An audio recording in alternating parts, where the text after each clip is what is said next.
राजवीर के साथ 8 घोड़ों वाली शाही बग्घी में बैठी शहर के चौराहे में हजारों लोगों फूल बरसाता देखकर।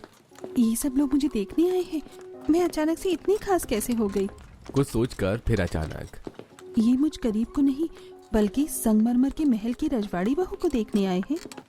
हजारों लोगों को अपने ऊपर फूल बरसाता देखकर पूजा खुशी से फूली नहीं समा रही थी, लेकिन बग्घी के पीछे जोधपुरी कोट पहने और पगड़ी बांधे अपने पति पृथ्वीराज के साथ रजवाड़ी साड़ी पहने पैदल चल रही अग्नि लोगों की भीड़ को देखकर, मैं अपनी सासू माँ की वजह से कहाँ इन गरीबी और फटीचरों के बीच जाकर फंस गई हूँ। अरे धीरे बोलिए, कहीं कोई सुन न ले। वहीं पास खड़े दिनेश और रोहन अग्नि की बातें सुनकर, अरे महारानी साहिबा की बड़ी बहू कितनी घमंडी है, गरीबों को कुछ समझती ही नहीं है। अरे वो घमंडी तो होगी ही ना, बड़े रजवाड़ी खानदान की बेटी और बहू जो है। लेकिन महारानी साहिबा की छोटी बहू को देखो, कितनी शांत और सभ्य है।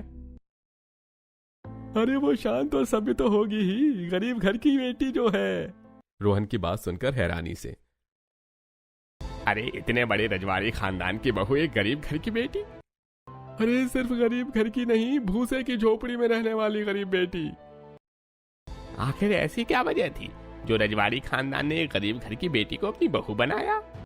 अरे लगता है तुम इस शहर में नए हो, तुम्हें बताना ही पड़ेगा कि क्यों और कैसे भूसे की बनी झोपड़ी में रहने वाली संगमरमर के महल की बहू कैसे बनी। इतना बोलकर रोहन दिनेश को 4 महीने पीछे ले जाता है। उस दिन संगमरमर के महल में अपने संगमरमर के ही कमरे में रजवाड़ी साड़ी के ऊपर शाही गहने पहने अग्नि हाथ में टूटा कप लिए नौकर अतुल को डांट रही थी। तुम्हें पता भी है जो कप तुमने तोड़ा है वो कितना महंगा था? तुम्हारी 7 पुश्ते जिंदगी भर नौकरी करके भी एक कप नहीं खरीद सकती। अग्नि को गुस्से में देखकर अतुल उसके पैरों में गिरकर, मुझे माफ कर दीजिए